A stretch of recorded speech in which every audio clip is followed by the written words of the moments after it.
Good evening दोस्तों। चलिए दोस्तों, हम लोग स्टार्ट करते हैं अपने कॉमर्स का अगला लेक्चर नंबर शायद ये 8वां है। तो स्टार्ट करते हैं, ठीक है।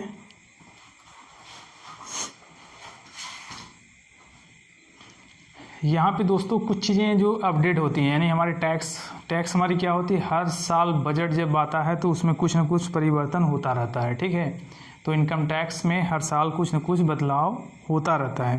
तो अभी तक हम लोगों ने जो चीज़ें पढ़ी वो हमारे पुराने नोट्स के आधार पर पढ़ी थी, जो हमारी पुरानी नोट्स थी उसमें अब दोस्तों हम लोगों ने कुछ अपडेट करनी पड़ेगी, ठीक है। चूँकि हमारा जो भी आएगा एग्ज़ाम में वो असेसमेंट ईयर हमारा 20-21 के आधार पर आएगा। तो 20-21 में कुछ ज़्यादा चेंजेस नहीं है। यहाँ देखते हैं जो हम लोगों ने ग्रेच्युटी देखी थी, जहाँ पर हमने देखा था एक्चुअल अमाउंट रिसीव, इसके बाद एसएल देखा था ग्रेच्युटी का। यहाँ पे वो चीज़ें हैं। ग्रेच्युटी पहले क्या थी दोस्तों, पहले हमारी थी 10 लाख की अधिकतम छूट थी, सीलिंग लिमिट जिसे बोलते थे। अभी ये चेंज होके क्या हो गई है 20 लाख रुपीज़। तो ये यहाँ इम्पॉर्टेंट है, में भी पूछा जा सकता है कि मैक्सिमम छूट या फिर सीलिंग लिमिट जो है हमारी ग्रेच्युटी की कितनी है, ठीक है। तो ये पूछा जा सकता है ना। तो ये आपको अपने नोट्स में आप लोग अगर बनाए होंगे तो उसमें अपडेट कर लेना, ठीक है। अब बात करते हैं नेक्स्ट, एक और था हमारे अलाउंसेस में, ठीक ना, जिसमें आपने देखा था ट्रक ड्राइवर अलाउंसेस। उसकी कुछ लैंग्वेज को मैं समझाना चाहता था, क्योंकि कई तरीके से वो लैंग्वेज क्या है चेंज होता रहता है, तो आप कंफ्यूज हो जाएंगे, ठीक है। ट्रक ड्राइवर ही हमने सिर्फ लिखा था ट्रक ड्राइवर अलाउंसेस, तो उसको हम रनिंग अलाउंसेस के नाम से भी जानते हैं। और इसके बाद चूँकि ट्रांसपोर्ट एक आया था, जहाँ पे हम लोगों ने देखा था कि एक व्यक्ति था जो क्या करेगा, ट्रांसपोर्ट सर्विस में लगा हुआ है, एम्प्लॉई है, उसे हम लोगों ने देखा था 800 की हमारी क्या थी पर मंथ की क्या मिलता था, डिडक्शन मिलता था, जो नॉर्मल पर्सन है। लेकिन ब्लाइंडनेस और आर्थोपेडिकल के केस में हम लोगों ने क्या देखा था 1600 देखा था। तो ये अब जस्ट दुगना हो गई दोनों की। तो जो 800 जहाँ पे था वहाँ पे आपको 1600 रुपये यानी कि 1600 कर लेना है, ठीक है। इसके बाद जो आर्थोपेडिकल या हैंडीकैप्ड था जहाँ पे 1600 था वहाँ पे 3200 यानी 3200 रुपये कर लेना है। ये थोड़े बहुत चेंजेस हर साल होते रहते हैं टैक्स में। और यहाँ पे देखिए मैंने क्या बताया ट्रक ड्राइवर अलाउंसेस के बारे में। इसको रनिंग अलाउंसेस भी आपको दे सकता है ट्रक ड्राइवर अलाउंसेस के जगह पर। और इसको हम बोलते हैं transport allowances to those who works in transport industry, यानी एक ऐसा व्यक्ति जो ट्रांसपोर्ट इंडस्ट्री में काम कर रहा है और वो रनिंग बिजनेस का काम कर रहा है। रनिंग मतलब कि वो हो सकता है वो ड्राइवर का काम कर रहा है, ठीक है, ट्रांसपोर्ट में। तो उसकी कहानी आप लोगों को पता है, 70% एंड 10,000 जो लिमिट थी वो अपने जगह पर वैसे ही है, ठीक है। बस हमने लैंग्वेज को समझाने के लिए ये चीज़ें यहाँ पर मैंसन कर दी। और आते हैं कुछ और भी हमारे हैं जो इम्पॉर्टेंट है एग्जाम के लिहाज से। जैसे एक और है हमारा क्या, tribal area allowances. Tribal area allowances, tribal मतलब जो एक तरीके से हम लोग देखते हैं बहुत ही पिछड़ा एरिया होता है, ठीक है, वो ट्राइबल एरिया कहा जाता है। ट्राइबल एरिया में अगर आपका अपॉइंटमेंट हुआ है तो वहाँ पर आपको अगर ये अलाउंसेस मिल रहा है ट्राइबल एरिया अलाउंसेस का, तो पर मंथ 200 की डिडक्शन मिलती है। बस इतनी सी आपको इसमें एडिंग करनी थी, अपडेट करनी थी, ठीक है। चलिए इसको हम रफ करते हैं, शायद आप लोग ये अपडेट कर लिए होंगे।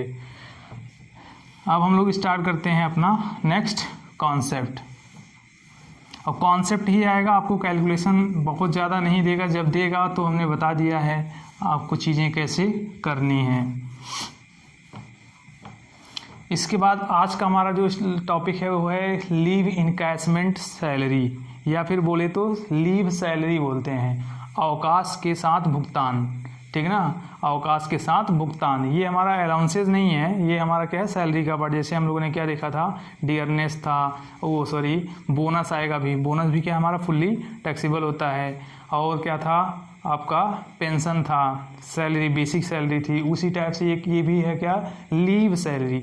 यानी जैसे हम लोग जॉब करते हैं, नौकरी करते हैं, तो जिस जगह पे करते हैं तो हमें क्या है एक सर्टेन पीरियड क्या मिलता है, लीव के लिए लीव मिलता है, जैसे बोलते हैं छुट्टी, ठीक है। जैसे सपोज दैट हम लोग जो नॉर्मल छुट्टियां होती है संडे की उसकी बात नहीं कर रहे हैं, कुछ जैसे त्योहारों का भी हो गया, ठीक, कुछ उसमें कैजुअल भी होती हैं। इन सबको मिला के साल में अधिकतम जो छूट मिलती है टैक्स, इनकम टैक्स के आधार पर छुट्टियां वो जो होती हैं एक्चुअल में देखा जाए तो बहुत ज़्यादा होती हैं, उससे मतलब नहीं है, लेकिन इनकम टैक्स ने हमें अधिकतम छूट अलाउ किया है कितना, 30 डेज़। ठीक है, 30 डेज इन अ ईयर, यानी एक साल में अधिकतम छूट कितना दिया गया है हमें, कितने डेज का, 30 डेज का दिया गया है। तो ये अभी हम लोग देखते हैं कैलकुलेशन पार्ट इसमें क्या है। कैलकुलेशन पार्ट आपसे लेकिन दोस्तों नहीं पूछा जाएगा, इतना समझ लो, ठीक ना। बहुत ज़्यादा इसमें दिमाग नहीं लगाना, ये असिस्टेंट अकाउंटेंट का एग्ज़ाम है, आपको टैक्स ऑफिसर नहीं बनना है, ठीक है। क्योंकि हमने बहुत बार देखा है पेपर, बहुत सारे पेपर हमने देखे हैं असिस्टेंट अकाउंटेंट यूपीपीसीएल का, ऐसा नहीं है। मैं 2016 के पहले का भी देखा हूँ, 2016 से लगातार देख ही रहा हूँ। जब भी आया टैक्स में तो सिर्फ एचआरए, ठीक है, एचआरए और एचआरए के बारे में पूछा गया है।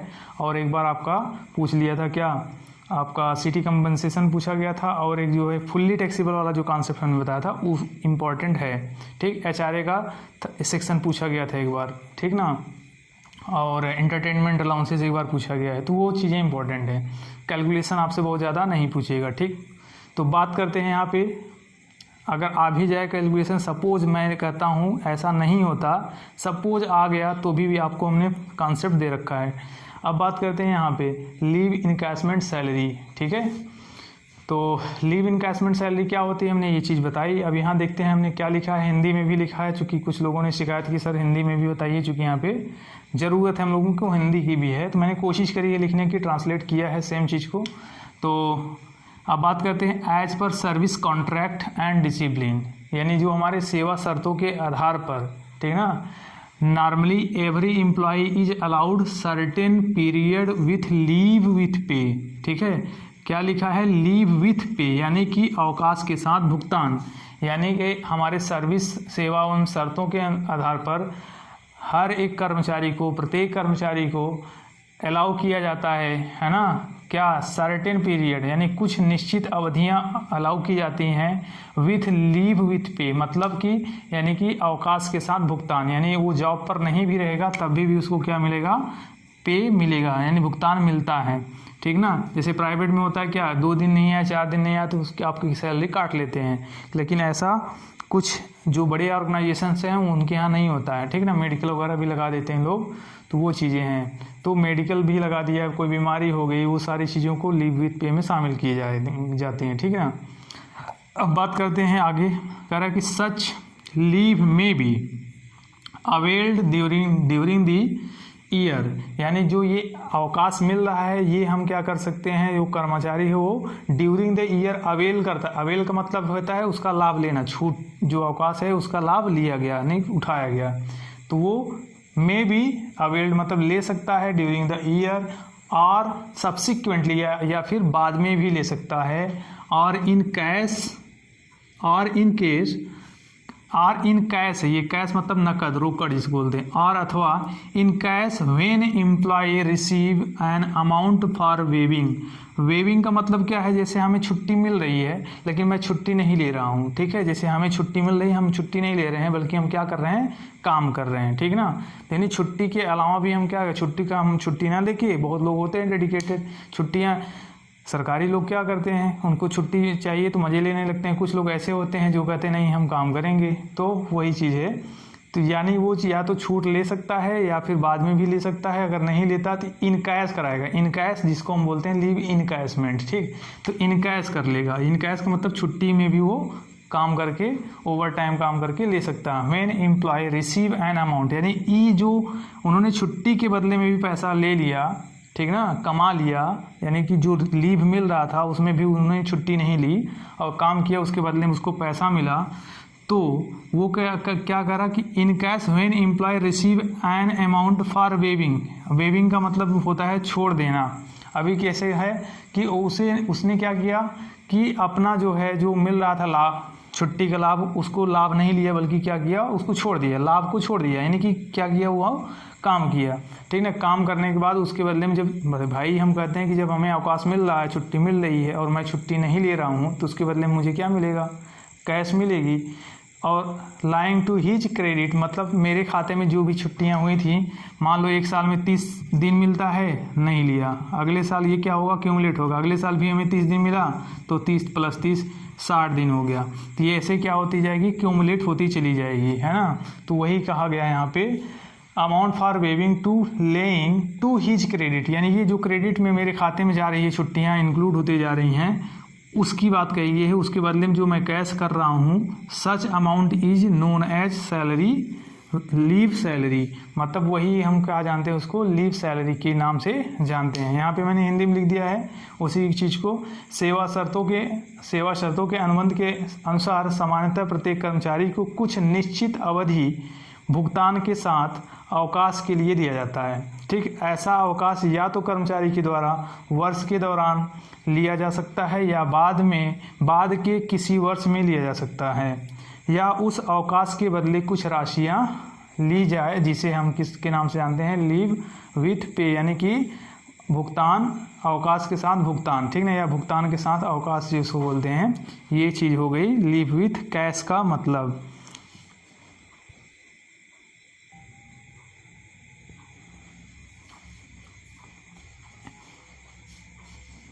इसके बाद दोस्तों देखिए अब हम लोग समझ लेते हैं, चूँकि इसकी थ्योरी इसकी मीनिंग हम लोगों ने समझ लिया कि लीव सैलरी हमारी क्या होती है। अब देखो दोस्तों इसके बारे में, ये लीव सैलरी का सेक्शन जो है, सेक्शन भी आप लोग दिमाग में रख करो, कोई भरोसा नहीं, पूछा जा सकता है, ठीक है। जो इम्पोर्टेंट है हमने बताते हुए चल रहा हूँ आपको, किसका सेक्शन याद रखिए, ठीक है, मैं भी पूछा जा सकता है आपसे। तो यहाँ पे लीव सैलरी है, इसका सेक्शन है 10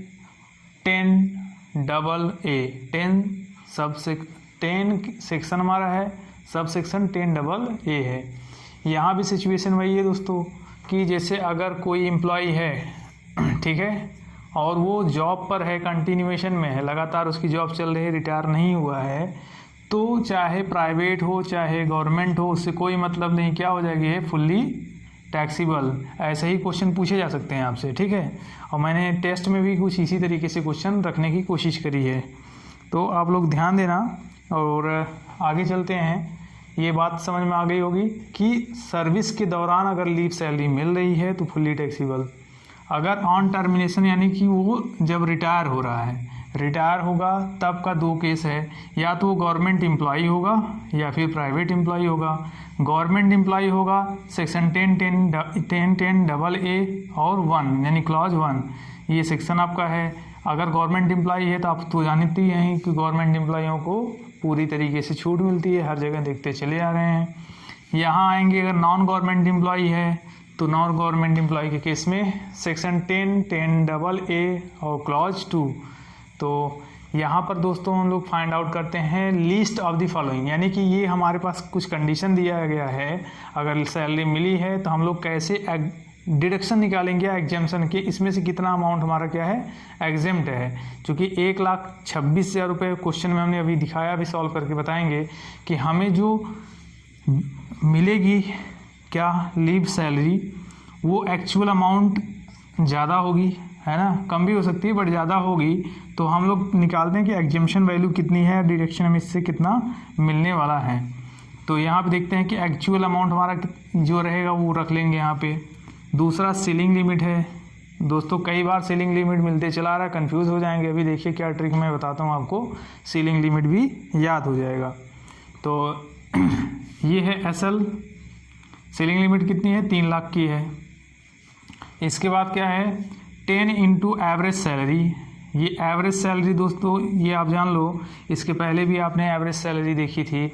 तो यहाँ पर एवरेज सैलरी का मतलब हमारा क्या होगा, जिस दिन वो रिटायर होता है उसके जस्ट 1 दिन पहले की बात होगी, ठीक है। यानी कि जिस दिन वो रिटायर होता है उसके जस्ट 1 दिन पहले की, यानी कि प्रीसीडिंग द रिलेवेंट डेट, जिस दिन वो रिटायर हुआ है उस दिन के जस्ट 1 दिन पहले के दिन से हम लोग 10 महीने पीछे चलते हैं, तो एवरेज सैलरी ऑफ 10 मंथ होती है वही यहाँ पे। तो जितनी सैलरी रहेगी बेसिक और प्लस DA प्लस कमीशन का, उसको 10 से डिवाइड कर देंगे। तो यहाँ पे हमने लिखा है सैलरी का मतलब, यहाँ स्टार लगाया है, स्टार का मतलब यहाँ पे लिखा हुआ है सैलरी का मतलब क्या है, basic plus DA star, DA star का भी कुछ स्टार लगाया, इसका भी मतलब कुछ है। DA स्टार का मतलब है फार्मिंग पार्ट ऑफ सैलरी, इसके बाद कमीशन स्टार, इस स्टार का मतलब क्या है कि फिक्स्ड परसेंटेज ऑफ टर्नओवर, जो भी टर्नओवर होएगी, क्वेश्चन में दिया रहेगा टर्नओवर कैलकुलेट करने के लिए दिया रहता है जब बड़े क्वेश्चंस आते हैं, तो छोटे में इतना ज़्यादा मतलब रायता नहीं फैलाएंगे, जब भी देंगे एक छोटा सा अमाउंट देंगे, पूछ लेंगे आपसे, ठीक ना। तो ये चीज़ है, तो जब भी टर्नओवर होगा आपको उसमें टर्नओवर दिया रहेगा या सेल दिया रहेगा, उसका जो परसेंटेज दिया रहेगा वही परसेंटेज कैलकुलेट कर लेते हैं कमीशन का डायरेक्ट, ठीक ना। उसमें बहुत बड़ी चीज़ नहीं है, कमीशन आपको क्वेश्चन में दिया रहता है, परसेंटेज कितने कमीशन मिलेंगे और सेल दिया रहेगा उस पर निकाल लेना, ठीक ना। डीए का मतलब हमने इसके पहले भी लेक्चर में बता दिया, डीए हमारी क्या होती है, dearness allowances, farming part of salary क्या होती है, उसका भी केस हम लोगों ने ऑलरेडी देख लिया हुआ है पहले, तो बातें आपको समझ में आ गई होंगी, है ना, फार्मिंग पार्ट ऑफ की। अब अगला कंडीशन क्या है कि एक्चुअल लीव, जो एक्चुअल लीव होगी, ये लास्ट वाला कंडीशन देखना है कि जो हमें एक्चुअल लीव अवेलेबल है, ठीक है। जैसे मान लो हम 18 साल काम करें हैं, 20 साल काम करें, अगर मैं 20 ईयर्स काम किया हूँ तो मेरे लिए तो चूँकि एक साल में हम जानते हैं, एक साल में 1 ईयर में बताओ 30 दिन हमें क्या मिलता है, लीव अलाउड है एज पर इनकम टैक्स।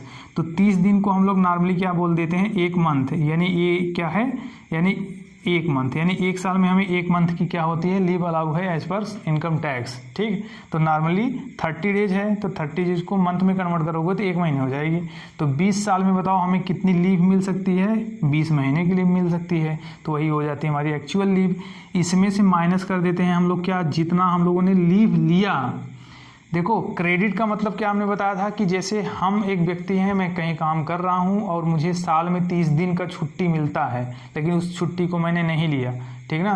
तो जब मैंने नहीं लिया तो वो कहा जाएगा कि हमने टेकन नहीं किया, यानी कि अवेल्ड नहीं किया, ठीक। लेकिन अवेलेबल तो थी ना, एक साल में 30 दिन हमें मिली थी छूट कि हम उस दिन को छुट्टी के रूप में भुना सकते हैं। लेकिन हमने क्या, एक्चुअल लीव हमारे लिए जितने साल हम काम करेंगे उतने महीने हमारे लिए अवेलेबल होती है, ठीक है। उसमें से हमने जितना लीव लिया और उसको क्या करेंगे, घटा देंगे और इसके बाद मल्टीप्लाई करा देंगे कंप्लीटेड ईयर से, ठीक ना। तो कंप्लीटेड ईयर से हम मल्टीप्लाई दोस्तों तब करते हैं जब एक्चुअल लीव को हम लोग डेज में लिखते हैं। अगर हमें 30 डेज में लिखना है तब ना, और लीव जो टेकन है वो भी जब डेज में रहेगी तब आपको जो है ये ईयर कंप्लीट मल्टीप्लाई कराना है। नहीं तो सीधे सीधे मंथ में अगर दे रखा है कि 20 महीने लीव अवेलेबल थी, लेकिन उसने जो है मान लो 10 महीने लीव लिया और बाकी 10 महीने के बदले में उन्हें क्या किया, काम किया, उसके बदले में उसको क्या मिला, पैसा मिला।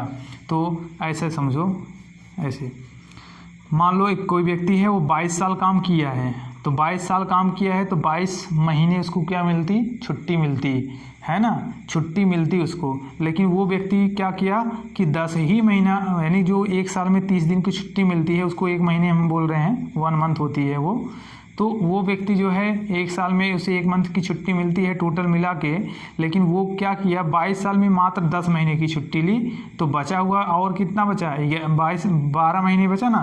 तो इस 12 महीने जो उसको छुट्टी मिलती, उसने इस पर काम किया होगा कि नहीं किया होगा, तो इस काम के बदले उसे क्या मिला होगा, पेमेंट मिला होगा, कैश मिला होगा, जिसको हम लोग बोलते हैं लीव सैलरी।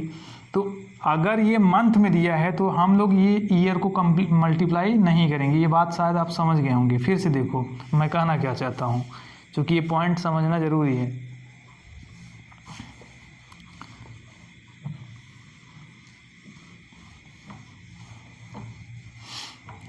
ऐसे अगर हमने कहा एक व्यक्ति है कितने साल काम किया, ऐसे समझो, सपोज अगर 18 साल किसी सर्विस में रहा है, तो 1 साल में कितने दिन की छुट्टी मिलती है, 30 दिन की। तो मल्टीप्लाई करा दोगे 18 से तो कितना आ जाएगा बताओ, 18 तिहाई 54, तो 540 दिन की छुट्टी उसको मिलती, कितने साल में, 18 साल में। यानी 18 ईयर्स में उसको कितने की छुट्टी मिलती, 18 ईयर्स में कितने की छुट्टी मिलती है उसको, 540 डेज की छुट्टी मिलती 18 ईयर्स में, ठीक ना।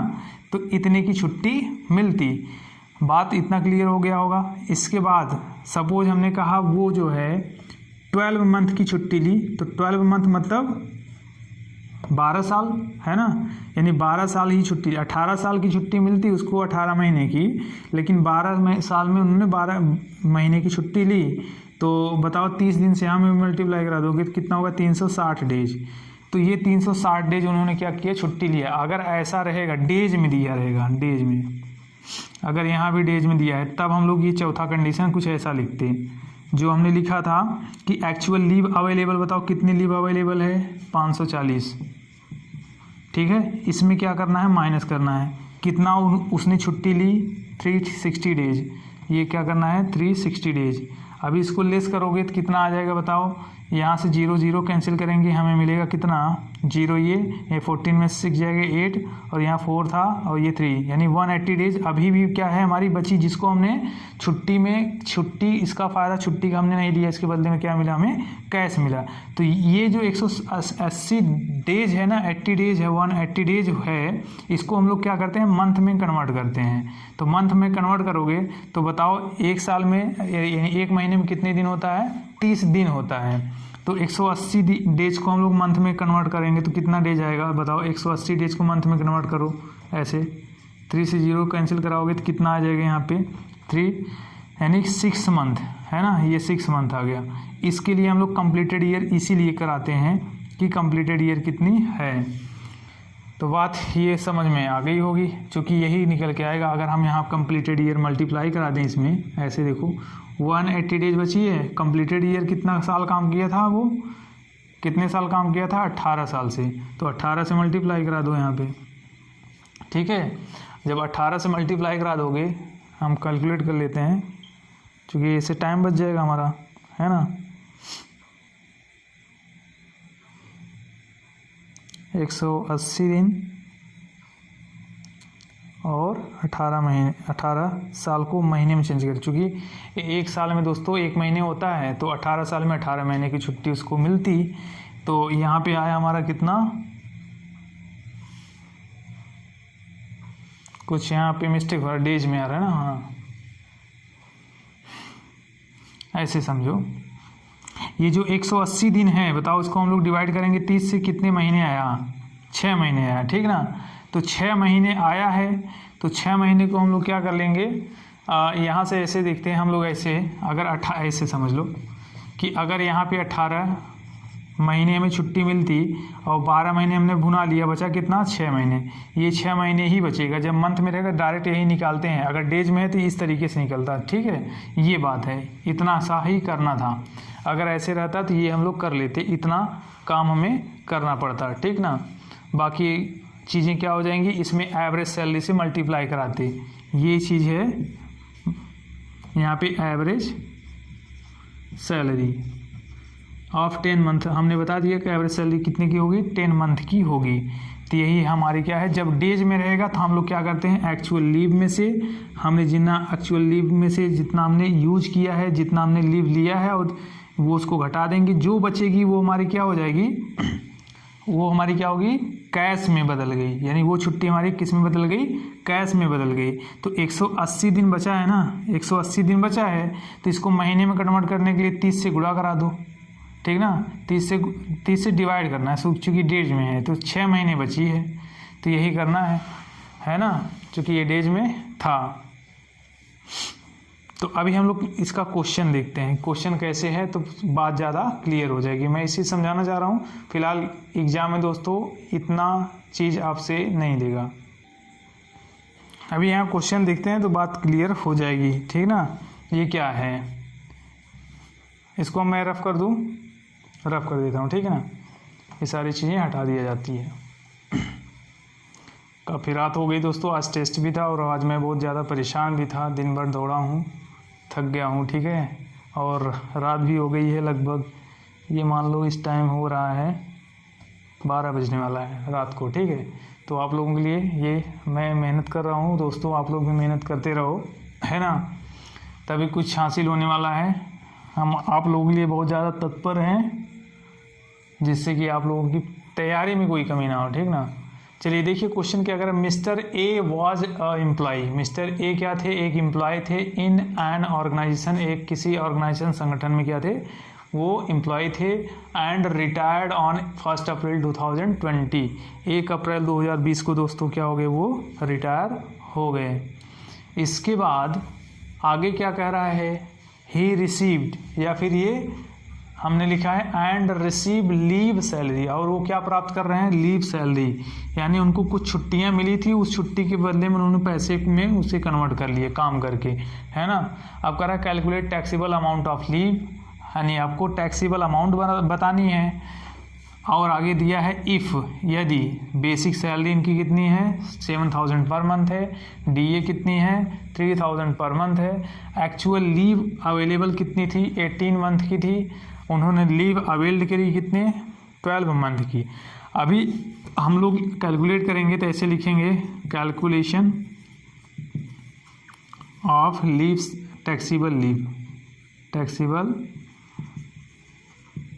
Leave salary. पहले तो एग्जेम्प्टेड, अब यहाँ देखो एक्चुअल कितनी है, एक्चुअल लीव इन्होंने कितना पाया है सैलरी 1,26,000 इन्होंने पाया। अभी यहाँ पर हम लोग क्या करेंगे, लेस करेंगे, एग्जेम्प्टेड अमाउंट निकालेंगे।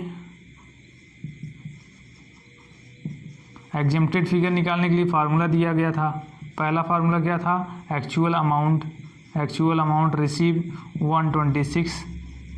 इसके बाद बताइए क्या था, सीलिंग लिमिट था, एसएल कितने की थी 3 लाख की थी। इसके बाद क्या था तीसरा, एवरेज सैलरी ऑफ 10 मंथ, तो 10 इंटू एवरेज सैलरी। अभी यहाँ पे एवरेज सैलरी निकालते हैं, देखिए किस डेट को रिटायर हुआ है, 1 अप्रैल को रिटायर हुआ है, तो 1 अप्रैल हमारा क्या है 2020, यानी 2020, 1 अप्रैल 2020। यहाँ से हम लोग पीछे चलेंगे कितने महीने, 10 महीने, तो बताइए यहाँ पे क्या आएगी मार्च, फिर क्या आएगी 31 मार्च की से चलेगा ना, एक जस्ट पहले की बात है। मार्च के बाद क्या आएगा दोस्तों, फरवरी के बाद जनवरी के बाद दिसंबर के बाद नवंबर, ठीक है, नवंबर के बाद क्या आएगा अक्टूबर, और अक्टूबर के बाद क्या आएगा सितंबर यानी सितंबर के बाद क्या आएगा अगस्त के बाद जुलाई के बाद क्या आएगा जून।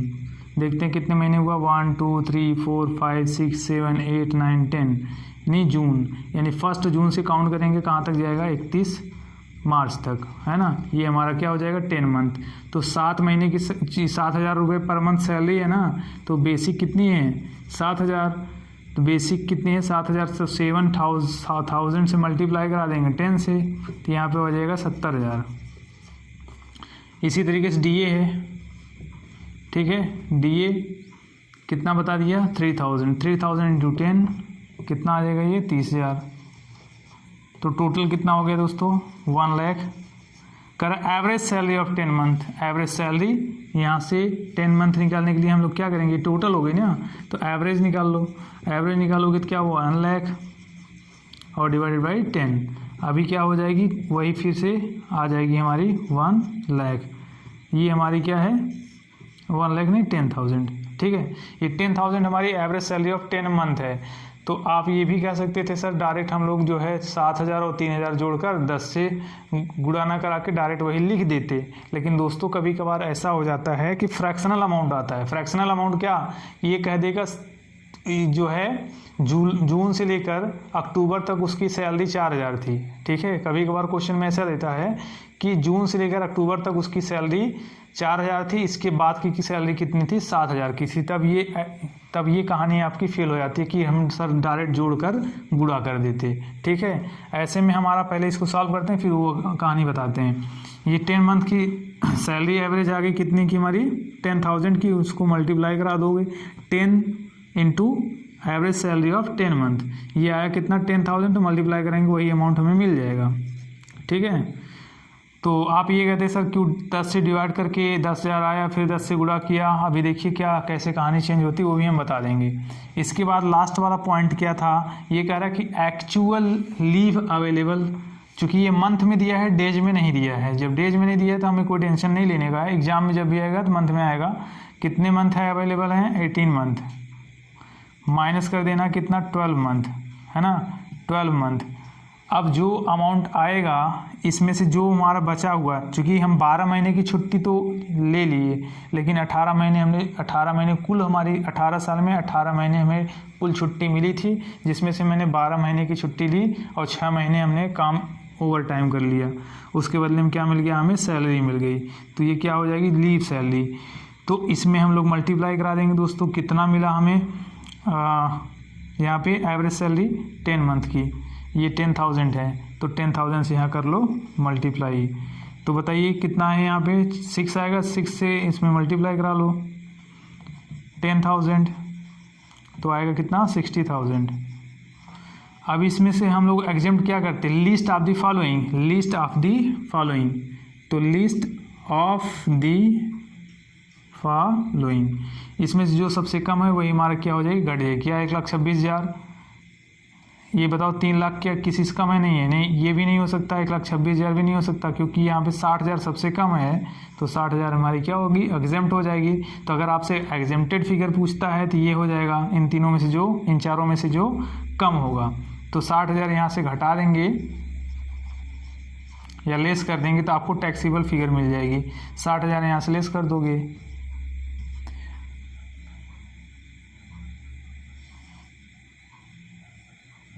यानी 66,000 हमारी टैक्सेबल वैल्यू हो गई, किसकी, लीव सैलरी की। अब यहाँ पे देखिए, अगर ये कहा जाए सर कि 7,000 ये था, 3,000 ये था, इसी को जोड़कर डायरेक्ट हम लोग यहाँ पे दिखाते, ये काम क्यों करते, है ना, क्यों एवरेज निकालते, तब ये दिक्कत करती। जैसे अब देखो, हम ये कहना चाह रहे हैं कि अगर ये सैलरी कहता कि इसकी सैलरी अक्टूबर तक कितने थी, 4,000 रुपये पर मंथ थी, कितनी थी, 4,000 रुपये पर मंथ थी। आफ्टर दैट उसके बाद नवंबर से उसकी सैलरी कितनी हो गई, 7,000 हो गई। अब बताओ, सेम यही कहानी हम लगा देते हैं कहाँ, डीए पे, ठीक ना, या आप डीए को भी कर लो ऐसे ही। ये कह देता डीए इसकी 2,000 पर मंथ थी, कब तक, अक्टूबर तक, और इसके बाद कितनी हो गई, 3,000 हो गई, है ना। अभी देखो कैसे एवरेज सैलरी हमारी चेंज हो जाती है। अभी देखिए 1 2 3 4 और 5 मंथ तक तो 4,000 के हिसाब से अगर बेसिक निकालेंगे सैलरी बेसिक, तो 4,000 गुणे के यानी 4,000 इंटू 5 मंथ तक इसकी इतनी सैलरी थी बेसिक, तो 20,000 रुपये हो गया ये 5 महीने का। इसके बाद सैलरी इसकी क्या हो गई, चेंज हो गई, तो चेंज हो गई तो 5 मंथ कितना आएगा, 7,000 से इंटू 5, अभी देखिए कितनी हो जाएगी, 35,000। तो टोटल बेसिक कितनी हो गई यहाँ पे, 55,000। अब देखिए फिर हमारे डीए, सेम कहानी है डीए की, 2,000 से मल्टीप्लाई 5 मंथ कितना आएगा, 10,000। अब इसके बाद फिर कितनी हो गई, 3,000, यानी 3,000 इंटू 5 इज इक्वल टू क्या, 15,000। टोटल कितनी हो गई, ये 15,000 हो गई। अब इसको आप जोड़ लीजिए, कितना आ जाएगा, 0 ये 0 ये 0 है, यहाँ पर हो जाएगा 5 5 10, 0 1 होल्ड किया, 6 7 7, है ना, 70,000 हो गई, है ना। इसके पहले वाले में क्या था, 10 था, अभी यहाँ पे डिवाइड करोगे 10 से, ये 10 आएगी, 7,000 से फिर मल्टीप्लाई करा दोगे 10 से। तो ऐसा होता है कभी कभार फ्रैक्शनल अमाउंट आता है, डेज में फ्रैक्शन आ जाएगा, यहाँ मंथ की जो बात दे है, कभी कभार ऐसा कह देता कि ये जब है रिटायर 1 अप्रैल को ना हो कि ये कब रिटायर हुआ, ये कह देता ऐसे 31 मार्च को रिटायर हुआ, है ना। तब हम लोग 10 महीने में हम फिर फ्रैक्शनल ईयर भी निकालते हैं। ऐसा देखो, जैसे अगर हम कहते वो 15 मार्च को रिटायर हुआ, तो 15 मार्च को रिटायर हुआ तो जस्ट एक दिन पहले 14 मार्च होगी, 14 मार्च से हम लोग पीछे चलेंगे, जब 14 मार्च से पीछे चलेंगे तो फ्रैक्शनल अमाउंट आ जाएगी। तो इतनी कहानी टफ आपको नहीं देगी, ये सब जब देता है तो बड़े एग्जाम्स में देता है। तो ये बात आप लोगों को इतना समझ में आ गया होगा, ठीक है दोस्तों। नेक्स्ट अब हम लोग आगे चलते हैं, इसको आप लोग नोट कर लेना। बस आपको ये सबसे मोस्ट इम्पॉर्टेंट चीज़ एग्जाम के लिए क्या है, ये वाला है और ये वाला है, इसको आपको ध्यान में रखना है। ये फार्मूले बेस्ड इतना लंबा क्वेश्चन नहीं लगता कि असिस्टेंट अकाउंट में आएगा, ठीक है ना। अब हम लोग आगे चलते हैं, आगे देखते हैं क्या चीज़ें हमारे लिए हैं।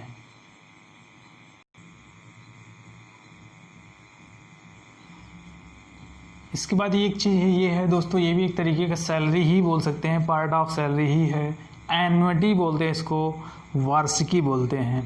तो वार्षिकी क्या होता है ये आप समझ लीजिए कि annuity means an yearly allowances grant of an annual sum for life of employee, ठीक ना। एक तरीके की ये ईयरली वार्षिक एक भत्ता है, वार्षिक भत्ता है। किसके द्वारा दिया जाता है? एम्प्लॉयर के द्वारा दिया जाता है ना। किसके लिए दिया जाता है? एक एनुअल सम का मतलब होता है, एक सम मतलब होता है अमाउंट, ठीक है। कैसा?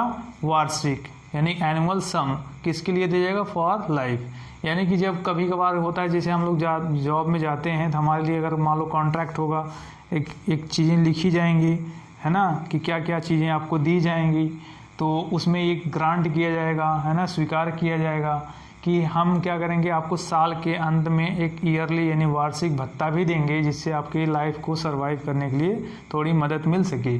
तो वो हमारी होती है एन्युटी। और एन्युटी दोस्तों आप याद रखना फुल्ली टैक्सेबल होती है, ठीक है, फुल्ली टैक्सेबल होती है और सीधे जाके ऐड होता है। और सिचुएशन है 3 सिचुएशन। अगर पहला सिचुएशन है यहाँ पे है, पहला सिचुएशन है कि सम गिवन बाय प्रेजेंट एम्प्लॉयर, यानी कि हम जिस ऑर्गेनाइजेशन में प्रेजेंट में काम कर रहे हैं, अगर मुझे वहाँ से कोई वार्षिकी मिल रही है, यानी वर्तमान हमारा नियोक्ता जो है, यानी वर्तमान नियोक्ता से अगर आपको मिल रही है, प्रेजेंट एम्प्लॉयर मतलब वर्तमान नियोक्ता से अगर हमें जो है वार्षिकी मिल रही है, सम मिल रही है, तो ये क्या होगा? फुली टैक्सेबल होगा। यहाँ हमने लिखा है taxable under head, U/H, under head मतलब किस हेड के तहत, चूँकि 5 हेड हमने शुरू में बताया था, किस हेड के तहत टैक्सेबल होगा, तो ये है सैलरी के हेड में टैक्सेबल होगी। यानी फुली टैक्सेबल तो है, लेकिन कहाँ पे? सैलरी के हेड में। इसके बाद अगर एन्युटी फ्रॉम एक्स एम्प्लॉयर, यानी जिस ऑर्गेनाइजेशन में आज हम काम कर रहे हैं, इसके पहले किसी ऑर्गेनाइजेशन में काम कर रहे होंगे जहाँ से मैं छोड़कर आया हूँ, तो वो हमारा ऑर्गेनाइजेशन या एम्प्लॉयर मेरे लिए क्या कहा जाएगा? X employer. अगर मुझे एन्युटी मिल रही है किससे? एक्स एम्प्लॉयर से मिल रही है, तो भी ये क्या है? फुली टैक्सेबल है। किस में होगा? किस हेड में होगा? ये सैलरी के हेड में होगा। ये चीज़ें इंपॉर्टेंट हैं, एग्जाम में पूछा जा सकता है आपसे कि अगर प्रेजेंट एम्प्लॉयर से आपको जो है कोई एन्युटी मिल रही है, यानी एनी सम है, ईयरली एनुअल सम मिल रहा है, तो वो क्या होगा? फुली टैक्सेबल होगा। तो किस हेड में वो होगा, ये भी पूछा जा सकता है। इसको इम्पोर्टेंट टिक मार सकते हैं आप, ठीक ना। अब अगला लास्ट वाला जो है annuity receive from other than employer. Other than employer मतलब नियोक्ता के अलावा अगर हमें और कहीं से एन्युटी मिल रही है, वार्षिक भत्ता मिल रहा है, तो वो फुल्ली टैक्सेबल तो होगा, लेकिन कहाँ पर होगा? Income from other sources, income from other sources, IFOS, income from other sources में क्या होगा? ये टैक्सेबल होगा। तो ये महत्वपूर्ण है। इस टाइप के जो भी पॉइंट्स आपको मिले थे वो सारे के सारे क्या हैं? महत्वपूर्ण हैं। तो इसलिए जितने भी आपने देखा था हमारा डायरेक्टली क्या है? फुल्ली टैक्सेबल होते हैं। जितने भी फुल्ली टैक्सेबल आपने जहाँ देखा या फुल्ली एग्जेम्प्ट आपने देखा, वो सारी चीज़ें आपके लिए इम्पॉर्टेंट हैं और उसको आपको ध्यान रखना है, ठीक है। नेक्स्ट चलते हैं दोस्तों, हम लोग HRA के बारे में देखते हैं। HRA क्या है? हाउस रेंट अलाउंसेस दोस्तों, ये समझिए कि UPPCL का सबसे फेमस क्वेश्चन है हाउस रेंट अलाउंसेस। हमने 4 बार के एग्ज़ाम के पेपर को इसके देखा है जहाँ पर आपको हाउस रेंट अलाउंसेस पूछे गए हैं, ठीक है। तो वो पुराना पेपर एक्चुअल में दोस्तों अवेलेबल इसलिए नहीं है चूँकि मैं उतना केयर नहीं करता था, ध्यान नहीं करता था, है ना, PDF वगैरह रखने का। और ये भी हम कह दें कि 2017 के पहले मेरे पास स्मार्टफोन ही नहीं था, तो रखते कहाँ से, ठीक है। तो आंसर की वगैरह जो थी वो हमने निकलवाया था प्रिंट आउट में साइबर कैफ़े से, अब वो सब गायब हो गया, ठीक है। तो उन सब में थी चीज़ें। और आइए चलते देखते हैं हाउस रेंट अलाउंसेस। दोस्तों हाउस रेंट अलाउंसेस हमारा जो है सेक्शन 1013A के तहत है। ये सेक्शन भी पूछा जा चुका है, 1013A के तहत आता है हाउस रेंट अलाउंसेस। जैसे अगर आप कोई जॉब करते हैं, है ना, किसी कंपनी में, किसी ऑर्गेनाइजेशन में, कहीं गवर्नमेंट एम्प्लॉयमेंट में अगर काम करते हैं, तो आप जिस जगह पर जॉब करते हैं उस जगह से हमें मतलब नहीं है, हमारा कमरा कहाँ सिचुएटेड है वो मतलब रखता है। जैसे मान लो कि हम काम करते हैं कहाँ पे? शहर में, किसी बड़े शहर में काम करते हैं, ठीक ना। और वहाँ पे जैसे दो सिचुएशन होगी।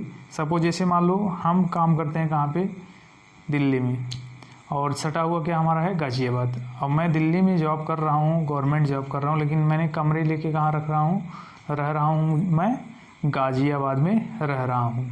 तो यहाँ पर हमें कितने परसेंट की से छूट मिलेगी और कितने परसेंट से नहीं मिलेगी। तो महत्वपूर्ण हमारा क्या है कि हमारा कमरा किस जगह पर सिचुएटेड है, यानी स्थित है, ये इम्पोर्टेंट है। तो हाउस रेंट अलाउंसेस क्या होता है, ये अब मैं आपको बताता हूँ कि जैसे अगर मैं कहीं जॉब कर रहा हूँ, कहीं काम कर रहा हूँ, तो मुझे तो रहने के लिए जगह चाहिए। तो रहने के लिए जगह चाहिए, तो अब जहाँ जहाँ ट्रांसफ़र होगा वहाँ जाके ज़मीन खरीद के तो बनवाओगे नहीं ना, किराए पर रहोगे।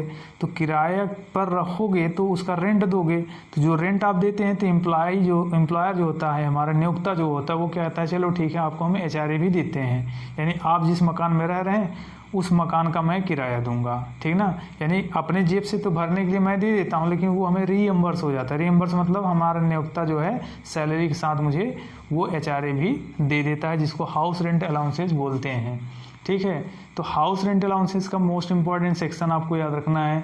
इसकी टैक्सीबल अमाउंट आपसे पूछी जा सकती है, और इसकी जो है एग्जेम्प्टेड अमाउंट यानी छूट वाली अमाउंट भी आपसे पूछी जा सकती है। तो टैक्सीबल अमाउंट यहाँ पे आप मिलेगा, ये आपका निकल के आएगा यहाँ पे, ये जो निकलेगा ये आपका टैक्सीबल अमाउंट है। बाकी ये जो है आपका एग्जेम्प्टेड अमाउंट है। ये क्या है, छूट वाली अमाउंट है, एग्जेम्प्टेड अमाउंट है, ये क्या है, टैक्सीबल अमाउंट है। तो इन दोनों में फ़र्क आपको पता होना चाहिए, टैक्सीबल अमाउंट क्या है और एग्जेम्प्टेड अमाउंट क्या है।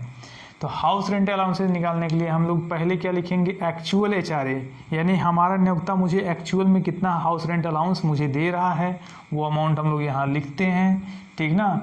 अब ये बताओ, जैसे हमने कहा आधा से ज़्यादा है कर्मचारी तो झूठ बोलते हैं कि नहीं बोलते हैं, टैक्स बचाने के लिए ऐसा करेगा। एम्प्लॉयर से पैसे ज़्यादा लेने के लिए क्या करेगा, अगर कमरे का किराया 1000 रुपये है, तो जिस जगह पर रहेगा वो कहेगा मैं तो 4000 रुपये रेंट देता हूँ। तो एम्प्लॉयर 1000 के रूम के बदले में कितना देगा, 4000 रुपये आपको HRA देगा। तो इनकम टैक्स डिपार्टमेंट कहता है ठीक है बेटा, तुम तो अपने एम्प्लॉयर को चूतिया बना सकते हो, लेकिन मुझे तो नहीं बना पाओगे। कितना पाए, तुम्हारे सैलरी में आएगा ऐड होके। तो सैलरी के लिए आपको याद ही है, फॉर्म 16 आता है, फॉर्म 16 में सारी डिटेल्स रहते हैं। तो ये 4000 रुपये यहाँ पर जब आया तो 4000 रुपये से HRA काउंट की जाएगी।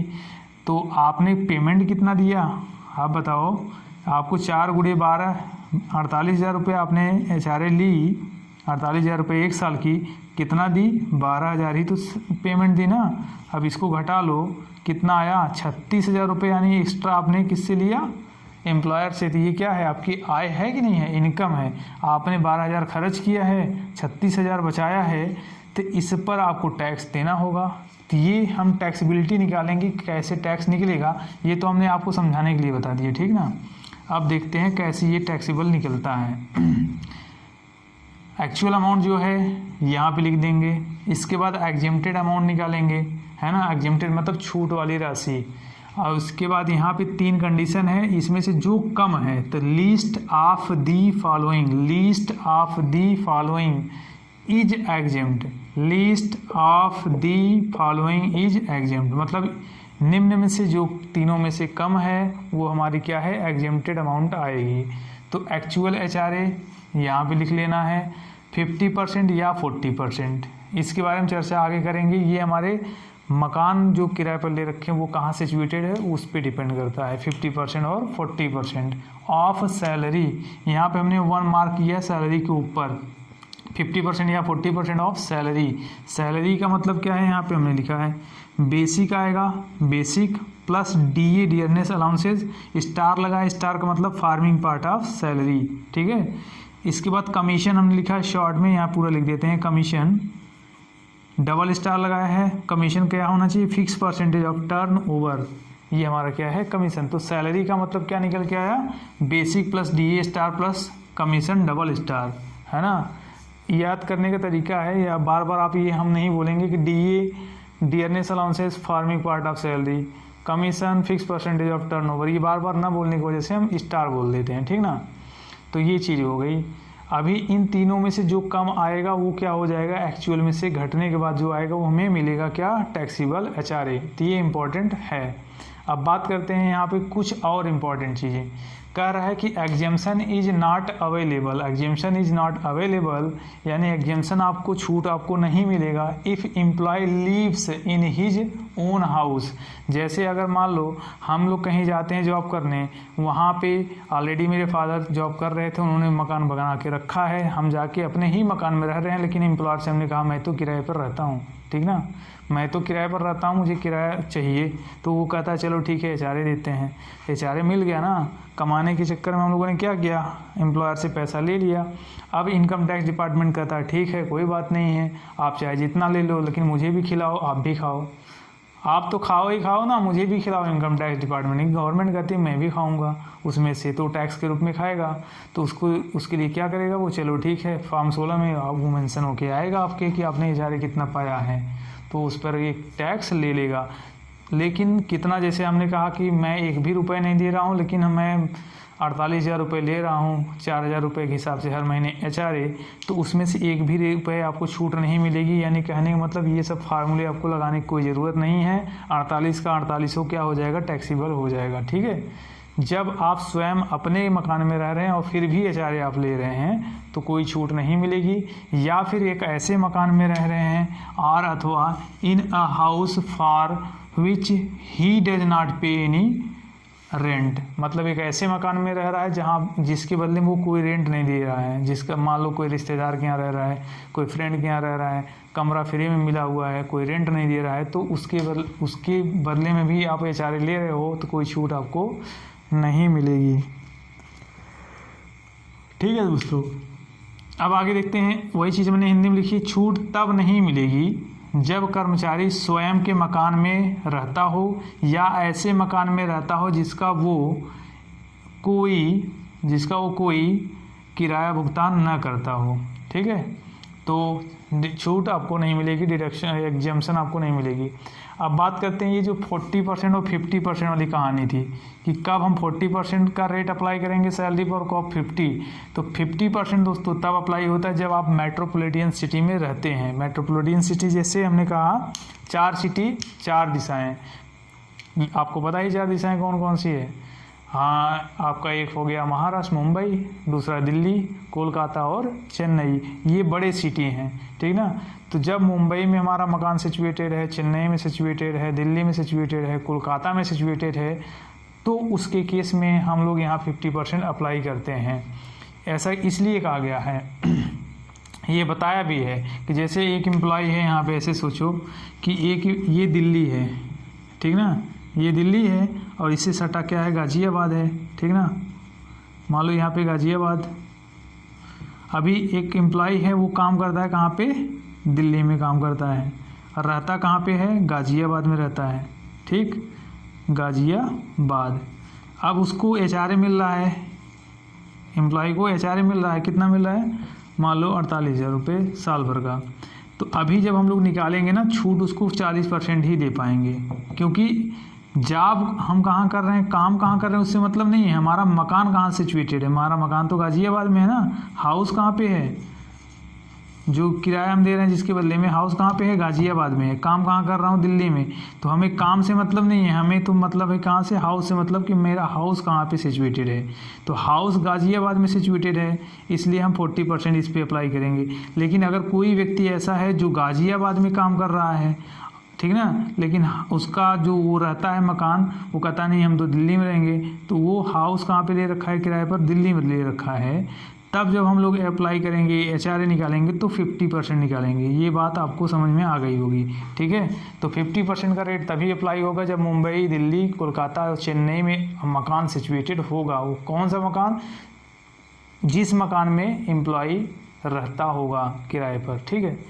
तो ये चीज़ है। आगे वही चीज़ हमने लिखा है कि place of employment is not a significant, मतलब जहाँ पे काम कर रहा है वो महत्वपूर्ण नहीं है, but place where the house is situated is important, मतलब जहाँ पर हमारा हाउस सिचुएटेड है वो महत्वपूर्ण है। हिंदी में भी हमने लिखा है 50% या 40% के लिए सेवा की स्थान महत्वपूर्ण नहीं है, बल्कि मकान जिस जगह है, ये किस लिखा है, हाँ, किस जगह स्थित है यह महत्वपूर्ण है, ठीक है दोस्तों। तो ये सारी बातें हैं। अभी आते हैं हम लोग इस पे क्वेश्चन कुछ करके देखते हैं क्या और कैसे निकाला जाता है। प्रैक्टिकल क्वेश्चन भी इसका आया है, बहुत टफ नहीं आया है, आसान ही आया है। जैसे क्वेश्चन अगर हम बनाएं तो क्वेश्चन कैसे हो सकता है कि अगर ऐसा क्वेश्चन दे दिया आपको, एग्ज़ाम में पूछा गया है, प्रैक्टिकल क्वेश्चन भी आपको बता दे रहे हैं। कहता है कि mister A is a employ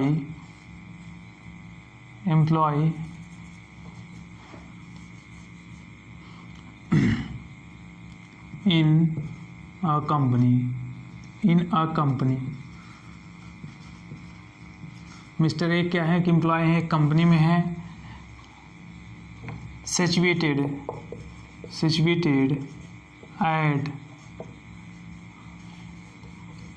eight Delhi. किसकी बात कही गई है? कंपनी की। कंपनी कहाँ है? दिल्ली में है। बट एम्प्लॉय, ऐसा लिखो, दिल्ली में रहता है and he got house rent allowances.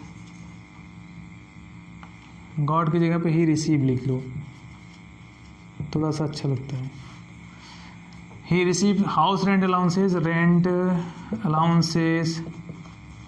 House rent allowances, ठीक है। Receive house rent allowances ₹2,40,000। भाई अच्छी जगह पे रह रहा होगा, है ना। कितने दे रहा है वो किराया बताओ? 20,000 रुपये महीने का हिसाब से उनको HRA मिल गया, तो सैलरी तो हमें लगता है लाखों रुपए में हो गया कि नहीं। तो ये चीज़ है, बड़े लोग होंगे। 2,40,000 रुपये उन्होंने क्या पाया? रेंट अलाउंसेस, ठीक है। एंड हिज बेसिक सैलरी, कितना है सैलरी इसका लिख लो। मान लो हमने कहा 60,000 सैलरी पर मंथ। कितनी है? पर मंथ है। ये पर एनम था इनका, HRA उन्होंने फाइनल पाया है ईयरली, ठीक ना, 1 साल का बताया है। मंथली अगर निकालना हो तो यहाँ पे आप मंथली लिख सकते हैं, 20,000 रुपये पर मंथ, है ना। HRA कितना पा रहा है? 20,000 रुपये पर मंथ। एंड यहाँ पे और इन्फॉर्मेशन डाल देते हैं कामा लगा के, हिज बेसिक सैलरी इतना है, ठीक है। DA यहाँ पे ब्रैकेट में डाल देता हूँ 50% farming part of salary. DA कितना है इनका? 10,000 है, ठीक है। और आगे कह रहा है कमीशन 1%, कितना पा रहे हैं? 1% ऑन 1% ऑफ टर्नओवर कितनी है? यहाँ बता दूँ, मान लो हम कह देते हैं चलो 5 लाख की है। टर्नओवर कितनी है? 5 लाख की है, ठीक है। आपको कह देगा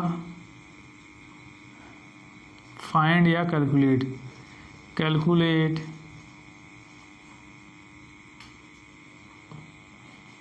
टैक्सेबल हाउस रेंट अलाउंसेस। अभी इसको हिंदी में बनाया जाए तो मिस्टर ए, यानी कि मिस्टर ए एक कर्मचारी हैं, एक कंपनी में कर्मचारी, ऐसे लिख सकते हो। मिस्टर ए एक कंपनी में कर्मचारी हैं जो कंपनी दिल्ली में स्थित है, और मिस्टर ए पाते हैं क्या? House rent allowances. Mister A क्या पाते हैं? मकान किराया भत्ता पाते हैं। हाउस रेंट अलाउंसेस को हिंदी में बोलते हैं मकान का किराया भत्ता पाते हैं 20,000 रुपये पर मंथ। और हिज बेसिक सैलरी, और उनका बेसिक मूल वेतन, बेसिक को बोलते हैं मूल, ठीक ना। तो बेसिक सैलरी मतलब मूल सैलरी उनकी है 60,000 पर मंथ। और DA बताया, डियरनेस अलाउंसेस महंगाई भत्ता, डियरनेस अलाउंसेस को बोलते हैं महंगाई भत्ता। तो डियरनेस अलाउंसेस है बताया 50% फार्मिंग पार्ट ऑफ सैलरी, यानी कि 50% क्या है उनके सैलरी का हिस्सा माना जाता है। 10,000 रुपये टोटल है, ठीक है। करेक्ट कमीशन है 1% ऑफ टर्नओवर। टर्नओवर बताया, टर्नओवर मतलब बिक्री जो होती है, बिक्री, ठीक ना, सेल, उसको टर्नओवर बोलते हैं। तो कमीशन है 1% ऑफ टर्नओवर। 5 लाख की उन्होंने क्या किया, सेल किया है, ठीक। आगे करा कैलकुलेट करो, यानी कि कैलकुलेट गणना करो किस चीज़ का, तो आपको बताना है कि कर योग्य मकान किराया भत्ता की गणना करिए। ये चीज़ है आपका, ये क्वेश्चन है, आपको ये बताना है। आगे करा कि calculate taxable house rent allowances if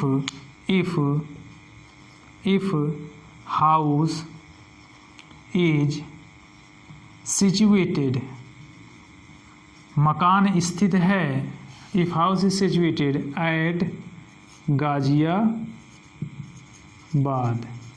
मकान स्थित है कहाँ पर, गाजियाबाद। ये कहा क्या रहा है कि मकान किराए भत्ता यानी कर योग्य मकान किराए भत्ता की गणना करिए यदि हाउस यानी मकान स्थित है गाजियाबाद में। अब आते हैं इधर, एक क्वेश्चन बनाए हम लोगों ने। अब देखिए कैलकुलेशन करना है, चूँकि हमें पता करना क्या है, क्वेश्चन कैलकुलेट करना है टैक्सीबल, बस ये इंपॉर्टेंट है। जब भी क्वेश्चन पढ़ते हैं तो यही खोजा जाता है, टैक्सीबल पूछा है कि एग्जेम्प्टेड पूछा है। टैक्सीबल की एग्जेम्प्टेड, पता चला एग्जेम्प्टेड पूछा है, आपने टैक्सीबल मार के आ गया, ठीक ना, इसको ध्यान देना है आपको। तो हमें निकालना है टैक्सीबल, तो कैलकुलेट करेंगे, calculation of taxable HRA house rent allowances. अभी यहाँ पे कैलकुलेट करोगे तो सबसे पहले हमने क्या बताया था, एक्चुअल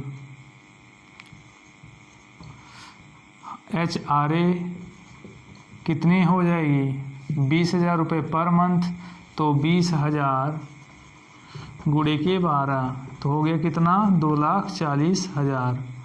इसके बाद लीस्ट माइनस करेंगे ना, एग्जेम्प्टेड मतलब कर मुक्त, यहाँ पे लिखना है लीस्ट मतलब जो कम है, लीस्ट ऑफ दी फॉलोइंग, जो निम्न में से कम है। पहला एक्चुअल अमाउंट रिसीव या एक्चुअल HRA रिसीव लिख सकते हो, एक्चुअल HRA 2,40,000। आगे देखते हैं दूसरा कंडीशन क्या था, 50% या 40%। अब बताओ यहाँ पे 50% निकालेंगे कि 40% निकालेंगे, ये कहानी अभी आगे बात करते हैं। पहले तो सैलरी की गणना कर लो ना, बिना सैलरी का तो निकलेगा नहीं। तो कहा है 50% ऑफ सैलरी, हमारा कंडीशन क्या था, 50% ऑफ सैलरी या फिर 40% ऑफ सैलरी। तो पहले सैलरी का मतलब हमने बताया था क्या होती है हमारी salary, basic plus DA star. दोस्तों आप DA स्टार का मतलब समझ गए होंगे, farming part of salary, plus commission star या डबल स्टार। तो कमीशन स्टार का मतलब फिक्स परसेंटेज ऑफ टर्नओवर। तो बेसिक हमारी कितनी थी, यहाँ पे 60,000 रुपये पर मंथ थी, तो 60,000 प्लस DA कितनी थी पर मंथ, DA का रहा कि 10,000 थी, लेकिन कह रहा है 58% लेना है आपको, क्योंकि फार्मिंग पार्ट ऑफ सैलरी कितनी है हमारी 50%। तो इसका 10,000 का आधा, 10,000 का आधा 50%, तो 50% कितना हो जाएगा, 5,000 रुपये। कह रहा कि प्लस कमीशन कितना है, कमीशन यहाँ दे रहा है, बता रहा है कि 1% ऑफ टर्नओवर, 5 लाख है तो उसका 1% निकाल लो, तो 2 0 कैंसिल, इसका भी कितना आ जाएगा, 5,000। तो यहाँ भी 12 से मल्टीप्लाई मत कर देना, क्योंकि टर्नओवर का फिक्स परसेंटेज लेना है, जबकि DA और सैलरी हमारी क्या होती है, महीने की होती है, ठीक ना। ये गुणे के 12 और प्लस करना है, कमीशन कितनी थी हमारी, 5,000 रुपये इसमें ऐड कर लेना है। तो 65,000 को 12 से गुणा करा दो, 65,000 इंटू 12 ऐसे करा लो। ये 500 500 500 5 5 जा 60 की 0 बचा कितना 6, 12 6 जा 72 और प्लस 6 हो जाएगा 72 प्लस 6 78। ये हो गया 7,80,000 रुपये और प्लस 12,000 रुपये, ये 5,000 रुपये यानी कमीशन का, प्लस कमीशन कितना था 5,000। तो टोटल यहाँ पे हम लोगों को लिख लेना है कितना, 78 ना, यानी 7840। और ये कमीशन जो हमारी है, कमीशन जो कि 1% है, 1% यानी 5 लाख का हमारा क्या 1%, 0000 कैंसिल हो जाएगा, आएगा कितना 5000। ये टोटल मार लेंगे, सैलरी हमें मिल जाएगी, सैलरी मिल गई। ये आया कितना 5000, इधर 8 और ये 7, तो 7,50,000 ये हमारी क्या हो गई सैलरी होगी। अब कह रहा कि 50% लेंगे 40%। अब आप यहाँ पे कंफ्यूज होंगे कि सर यहाँ 50 लेना है कि 40 लेना है, बताओ। इम्पोर्टेंट क्या बताया था हमने कि सिग्निफिकेंट क्या है, प्लेस ऑफ एम्प्लॉयमेंट है या फिर प्लेस ऑफ हमारा हाउस है। तो यहाँ पर आप देखो ना कि वो कंपनी में जो काम करता है वो कहाँ पे है, कंपनी दिल्ली में है, लेकिन बंदा रहता कहाँ पे है, रहता कहाँ है, गाज़ियाबाद रहता है, यहाँ पे रहता है। तो हमसे तो इससे मतलब है ना, तो गाज़ियाबाद में रहेगा तो 40% से कैलकुलेट करना है। अगर दिल्ली में होता तो 50% लेते, तो 40% इसका 40% लेना पड़ेगा। तो यहाँ पे लिख लेना है क्या 78,500 इंटू 40%, ये जो आएगा ये हो जाएगा। तीसरा क्या था, रेंट पेड। अभी इसमें हम लोगों ने एक चीज़ मेंशन नहीं किया, उसको मेंशन कर लो। यहाँ भी आप यहाँ पे कहीं भी डाल लो, यहाँ पे लिख लो रेंट पेड, यहाँ डाल देते हैं, जस्ट इसके ऊपर या नीचे लिख दो। If house is situated Ghaziabad and rent paid पर मंथ, हर महीने रेंट कितना दे रहा है 10,000 रुपये, ठीक है। हर महीने रेंट कितना दे रहा है 10,000 की जगह भी इसको कर लो इतना 15 कर लो, ये ठीक है। तो 15 से कर दें ना, तो 12 महीने का कितना हो जाएगा, 12 महीने का कितना हो जाएगा, ये 0 0 0 0 180, 1,80,000। तो हम लोगों ने फार्मूले में लिखा था कि रेंट पेड, जिस किराए के मकान में रह रहा है उसका रेंट खुद जितना पे किया है उसमें से माइनस करना था 10% ऑफ सैलरी, यानी यहाँ पे क्या करना था सैलरी का 10%, ये फार्मूला हमें लगा देना है। तो आगे यहाँ पे कर लो, रेंट कितना पेड किया है 1,80,000, माइनस कर लेना है सैलरी हमारी कितनी है 7,85,000 गुणे की 10%, ये हो गया है ना। अभी इसको कैंसिल कर लेते हैं तो कितना आ गया 7,850 रुपये। 7,850 रुपये घटाएंगे तो कितना आएगा 7,850, यहाँ माइनस कर लो, ये आएगा 5, यहाँ पे 1, यहाँ पे 9 में 7 जाएगा 2, ये है 7, यानी 1,72,150 रुपये आया। ये हमारा 1,72,150 रुपये। यहाँ इसको कैलकुलेट कर लेते हैं तो ये आ जाएगा हमारा कितना 0 0 और 4 पंजे 20 की 0, फिर 4 8 32 और 2 34 के 4 बचा 3, 4 7 28 और 3 28 और 3 31, ये हो गया हमारा फार्मूला। तो ये तो दोस्तों हमने सैलरी लिखा था, इसको अलग कर लेते हैं, नहीं कन्फ्यूज़ करेगा, है ना। ये हमारा फार्मूला हो गया। एग्जेम्प्टेड फिगर हमारी कितनी निकल के आएगी, देखो कौन कम है लिस्ट कौन है इसमें तीनों में से, 2,40,000 है कि 3,14,000 है कि ये है, तो सबसे कम ये दिख रहा है 1,72,150, ये एग्जेम्प्टेड फिगर है।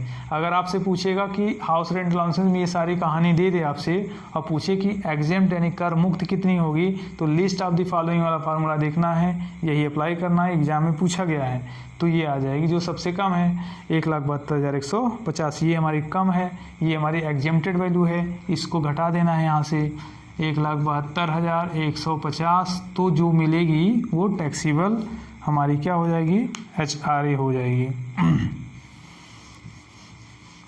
इसको क्या कर देना है टैक्सीबल HRA यहाँ पे मिल जाएगा।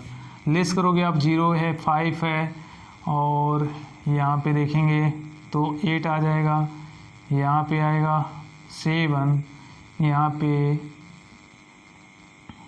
3 है ना 13, यानी 13 में 7 जाएगा 4 और यहाँ पे ये यानी कि 47,850 रुपये, ये हमारी टैक्सीबल हो गई HRA, taxable HRA house rent allowances. तो ये हो गया, ठीक है। ऐसे कैलकुलेट करना है आपको। अगर इस तरीके से हमने मैनिपुलेट किया, आपको बातें समझ में आ गई। हमें हाउस को देखना है कि हमारे हाउस कहाँ पे सिचुएटेड है। अगर ये दिल्ली में सिचुएटेड होता तो हम यहाँ पे 40% नहीं लगाए थे, यहाँ पे हम लोग 50% लगाते थे।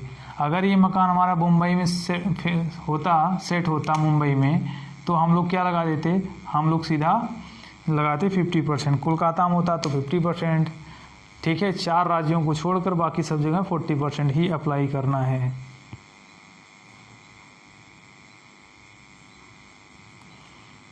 तो इतना हो गया दोस्तों, काफ़ी रात भी हो गई है, तो बंद करते हैं। बाकी चीज़ें अभी बहुत इंपॉर्टेंट चीज़ें हैं, हमारा रेंट फ्री अकोमोडेशन वगैरह भी चीज़ें बची हैं, है ना, तो देखा जाएगा।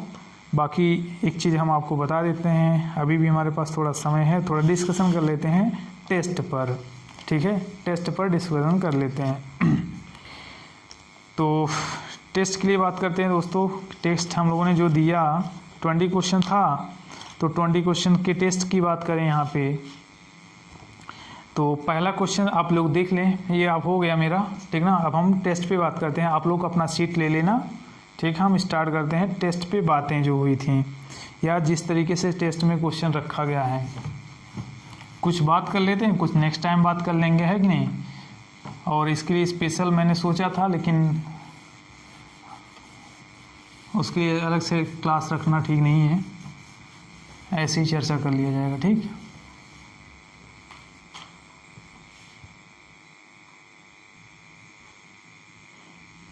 क्वेश्चन नंबर 1 था हमारा, पहला देखना है आपको टेस्ट का, कि ग्रुप ऑफ वेबसाइट इज, यानी वेबसाइट का जो संग्रह होता है उसको क्या बोलते हैं। तो हम लोगों ने देखा था वेबसाइट का संग्रह किसको बोलते हैं, बताइए ये क्या हो सकता है। यहाँ पे पहला ऑप्शन आपको दे रखा है HTML डॉक्यूमेंट, है ना, ग्राफिक फाइल है, ऑडियो फाइल है और वीडियो फाइल है। तो हम लोगों ने देखा था कि जो हमारी ग्रुप ऑफ वेबसाइट होती है, तो वेबसाइट में बहुत सारे पेजों का संग्रह होता है ना, जो हमारे बहुत सारे पेजेज होते हैं। तो पेजेज और प्लस पेजेज, यानी इस तरीके से dot dot dot unlimited pages होंगी, वो एक दूसरे से लिंक होती हैं। इसमें हमने देखा था ग्राफिक्स आती है, और क्या आती है बताओ, वीडियो आती है ना, चित्र आती है। तो ये सारी चीज़ें हैं इसमें। HTML डॉक्यूमेंट्स भी होगा, वेब डिज़ाइनिंग जो छोटे छोटे एप्लीकेशंस वगैरह होते हैं, सारी चीज़ें एक दूसरे से लिंक होती हैं, तो इसको हम लोग ग्रुप ऑफ वेबसाइट बोलते हैं। तो वेबसाइट में सारी चीज़ें इंक्लूड रहती हैं। तो अगला क्वेश्चन दोस्तों क्या है, which portal is use by www, यानी कि वर्ल्ड वाइड वेब के द्वारा कौन सा प्रोटोकॉल यूज किया जाता है। तो हम लोगों ने लेक्चर में भी इसमें बात करी है कि वर्ल्ड वाइड वेब हमेशा किस चीज़ की जो है यूज़ करती है। वर्ल्ड वाइड वेब पे हमने बताया था hyper text transfer protocol HTTP। जब भी हम लोग कोई भी चीज़ें सर्च करते हैं, कहाँ पे, सीधा गूगल में। गूगल पे जब हम लोग सर्च बार में जाते हैं, सर्च बार में जैसे ही कुछ सर्च करोगे उसके आगे देखोगे तो यहाँ पे लिखा रहता है ना, www के पहले भी देखेंगे HTTPS लिखा रहेगा, HTTPS लिखा रहेगा, यहाँ पे www आप लिख करके www डॉट लगा रहता है। www हमेशा क्या है, HTTP को यूज करता है। यहाँ जैसे सपोज हम कहते हैं, मान लो कोई भी चीज़ सर्च करते हैं नेट पे, तो कुछ ऐसा ही आता है, ऑब्लिक करके आएगा हैप, है ना, तो ऐसा रहेगा www के बाद यहाँ पे आप देखेंगे आपका इन्फॉर्मेशन या आपका जो एड्रेस रहता है वो रहता है। तो वही है विच protocol is use by www। तो HTTP के बारे में एक चीज़ और बताया था कि इसमें यस लगा रहता है, स्टैंडर्ड प्रोटोकॉल होती है वो, ठीक ना। तो www के लिए कौन सा प्रोटोकॉल प्रयोग किया जाता है, HTTP। इसके बाद तीसरा है which is required to connect internet. Internet से कनेक्ट होने के लिए आपको कौन सी चीज़ की ज़रूरत पड़ेगी। तो आप बताओ, इंटरनेट से कनेक्ट होना है आपको, बस सिंपल सी बात है। ऑप्शन आपको दे रखा है IP एड्रेस, दूसरा आपको दे रखा है TCP यानी ट्रांसफ़र कंट्रोल प्रोटोकॉल होता है, ट्रांसमिशन कंट्रोल प्रोटोकॉल, और IP कनेक्शन, और एक है ISP और ऑल द एबव। तो कई सारे लोगों ने ऑल द एबव पे मारा, जो गलत है। ऑल द एबव जो मारा हुआ है वो माइनस में चला गया, ठीक ना। तो इसका रीज़न क्या है कि हमें इंटरनेट से कनेक्ट होने के लिए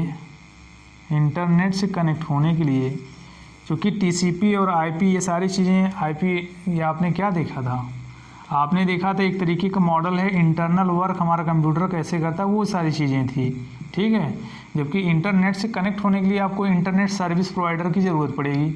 जैसे हम लोग फोन, वोडाफोन है, एयरटेल है, BSNL है ना, जियो है, तो इनके लिए हम लोग क्या देखते हैं, इंटरनेट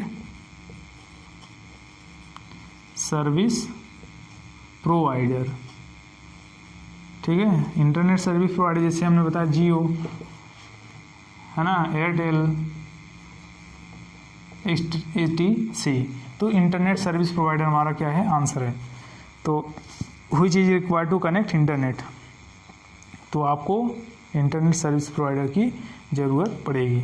बात समझ में आ गई होगी, ठीक है। अगला है दोस्तों, any user can receive any files on internet. कोई भी यूज़र है, कोई भी इंटरनेट का यूज़र है, किसी भी फाइल को इंटरनेट पर क्या कर रहा है, रिसीव कर रहा है, प्राप्त कर रहा है, from other personal computer, from other personal computer. तो फ्रॉम अदर पर्सनल कंप्यूटर का मतलब क्या हो गया कि किसी दूसरे कंप्यूटर से जो है हमें फ़ाइल प्राप्त करनी है, किसी दूसरे के कंप्यूटर से हमें फ़ाइल प्राप्त करनी है। तो कह रहा है कि बाय यूजिंग विच प्रोटोकॉल, मतलब कौन से प्रोटोकॉल को यूज करके हम लोग जो है किसी दूसरे कंप्यूटर से अपने कंप्यूटर पर फाइल को मंगा सकते हैं, या फिर अपने कंप्यूटर से दूसरे के कंप्यूटर पर फाइल को भेज सकते हैं। तो आंसर आपको पता चल गया होगा, फाइल ट्रांसफ़र प्रोटोकॉल। हमने इसके बारे में भी चर्चा करी थी। तो नेक्स्ट क्वेश्चन है दोस्तों आपका चौथा के बाद पांचवा क्वेश्चन पे आते हैं। अगला क्वेश्चन है हमारा TCP है। तो TCP के बारे में हमने बताया था, वैसा ही मॉडल जब बताया था तब भी बताया था, और बाद में कई बार चर्चा हमने किया है। ट्रांसमिशन कंट्रोल प्रोटोकॉल हमारी क्या है, कनेक्शन ओरिएंटेड है। क्या है, कनेक्शन ओरिएंटेड, यानी हमने कहा था वो अपना रास्ता बदलती नहीं है ना। जबकि UDP कनेक्शन लेस है, वो कभी भी अपना रास्ता बदल कर इंफॉर्मेशन भेज सकती है ना। तो ये चीज़ें थी, हमने ऐसा कुछ बताया था, कुछ एक PC यहाँ है, यहाँ है, यहाँ है, यहाँ है, ठीक है, इधर भी है। यहाँ से कोई इन्फॉर्मेशन अगर इसके पास भेजना है तो इसका एक फिक्स पाथ होगा, उसी से जाएगा TCP अगर है तो। लेकिन अगर मान लो रास्ते में कंजेशन है, कोई ट्रैफिक है, नहीं जा रहा है, तो ये जाएगा ही नहीं। आपको इन्फॉर्मेशन दे देगा कुछ ना कुछ रास्ते में प्रॉब्लम है, लेकिन जाएगा नहीं, दूसरा रास्ता नहीं पकड़ के जा सकता, ठीक है। वो कहता कि हम तो भाई आलसी आदमी हैं, हम तो एक ही रास्ते से जा सकते हैं क्योंकि शॉर्टकट रास्ता है। लेकिन UDP थोड़ा मेहनती है, कनेक्शन लेस इसलिए कहा गया कि उसका रास्ता फिक्स नहीं है, ये तो डेडिकेटेड पाथ से जाएगा लेकिन UDP क्या है, ये मेहनती है, उसको कोई दिक्कत नहीं है। पैदल कहोगे पैदल जाएगा, साइकिल से कहोगे साइकिल से जाएगा, गाड़ी से कहोगे गाड़ी से जाएगा। तो लेकिन ये तो भाई जाएंगे जब भी तो कार से जाने वाले आदमी हैं, तो इतना समझ लो। तो कार वाला आदमी पैदल तो चल नहीं सकता है ना। तो वही कहानी इसके साथ है। तो UDP जो होती है हमारी कनेक्शन ओरिएंटेड नहीं होती, ये कनेक्शन लेस है। ये क्या है, कनेक्शन लेस इसीलिए कहा गया, जबकि ये क्या है, कनेक्शन ओरिएंटेड है, ठीक। बात समझ में आ गई। अगर यहाँ से UDP अगर माध्यम में हम UDP के यूज करते हैं, यहाँ रास्ता ब्लॉक है तो ये रास्ता पकड़ चला जाएगा, ये भी ब्लॉक है, कहे कोई बात नहीं है, दूसरा रास्ता पकड़ चले जाएंगे। बात समझ में आई, यानी इसका कोई रास्ता फिक्स नहीं है। तो हमारा ये हो गया। ISDN दोस्तों ये क्या है, एक सर्विस प्रोवाइडर है, आप ये समझ लो। ISDN, BSNL, ये सब हमारे क्या हैं, ये सर्विस प्रोवाइडर है। तो ISDN का फुल फॉर्म कई बार पूछा जा चुका है, इसको हम लोग क्या बोलते हैं। 4 ऑप्शन आपके साथ दिया गया है ना। तो लेकिन मेरा ऑप्शन जो सही है दोस्तों है इंटीग्रेटेड सर्विसेज डिजिटल नेटवर्क, है ना। Integrated services digital, actually ISDN हम बोले सर्विसेज प्रोवाइडर है, ये गलत मैंने बोल दिया। तो ये क्या हमारा एक डिजिटल नेटवर्क है, ठीक ना। ISDN क्या है, एक डिजिटल नेटवर्क है। इसके बारे में हम लोगों ने ऑलरेडी चर्चा किया हुआ है अपने लेक्चर में, ठीक है। तो नेक्स्ट क्वेश्चन है, which of the following is not a technique to access to web, यानी कि बता रहा है कि इसमें से कौन सा एक ऐसा टेक्निक है जिसका यूज करके हम लोग जो है वेब को, यानी इंटरनेट को एक्सेस नहीं कर सकते। वेब मतलब हमने बताया था www को हम लोग वेब भी बोलते हैं, यानी इंटरनेट पे जो सारे पेजेज हैं उसको हम लोग एक्सेस नहीं कर सकते। तो बताओ किस चीज़ का नहीं कर सकते। ISDN क्या हमारा डिजिटल नेटवर्क है, उसको तो यूज कर सकते हैं एक्सेस करने के लिए। मॉडेम भी कर सकते हैं। DSL मतलब डिजिटल सब्सक्राइबर लाइन होता है, इसका फुल फॉर्म भी पूछा गया है DSL का, इसको याद रखना है। DSL digital subscribers line. और मॉडेम भी क्या है, मॉड्यूलेशन और डिमॉड्यूलेशन का बात किया था हम लोगों ने, है ना। एनालॉग को सिग्नल को डिजिटल में बदलता है, डिजिटल को एनालॉग में बदलता है। तो यहाँ पे सीपीयू क्या है दोस्तों, सीपीयू हमारी एक हार्डवेयर डिवाइस एक तरीके की होती है, इसलिए ये हमारी इंटरनेट को एक्सेस करने के लिए यूज नहीं किया जा सकता।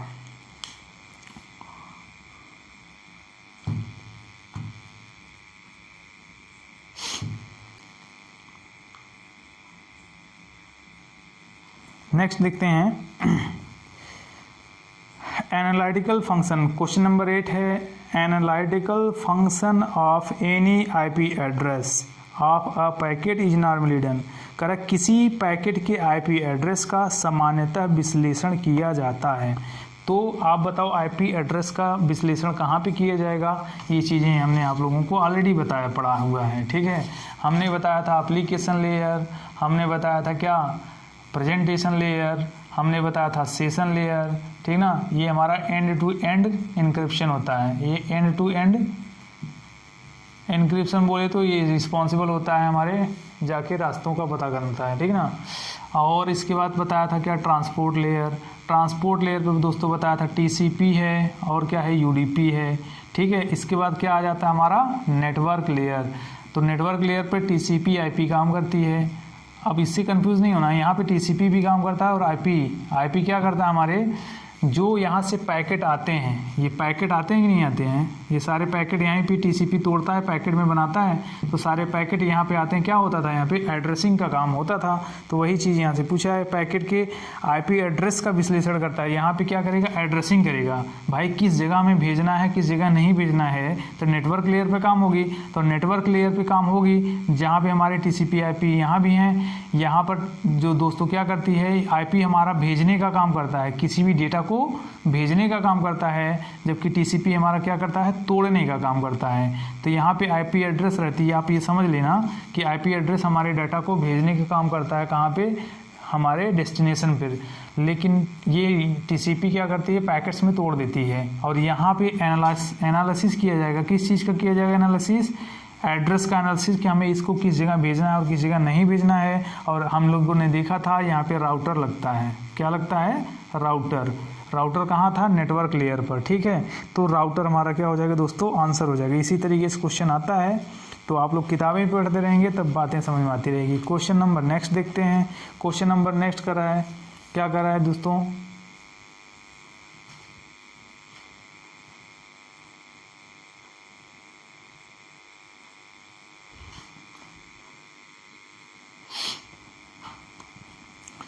क्वेश्चन नंबर नेक्स्ट कर रहा है कि विच of the following is a safety wall of internet related, यानी कि निम्नलिखित में कौन सा इंटरनेट की सुरक्षा से संबंधित है, इंटरनेट की सुरक्षा से संबंधित है।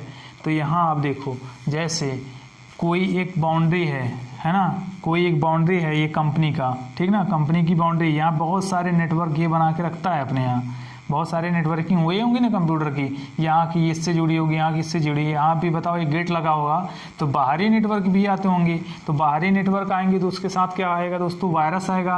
वायरस आएगा तो क्या करेगा, इसकी नेटवर्किंग में प्रॉब्लम कर सकती है, नुकसान पहुँचा सकती है। तो यहीं पर कह दो कि गेट पर ही लगा दिया जाता है एक सेफ्टी वॉल, जिसको बोलते हैं फायर वॉल।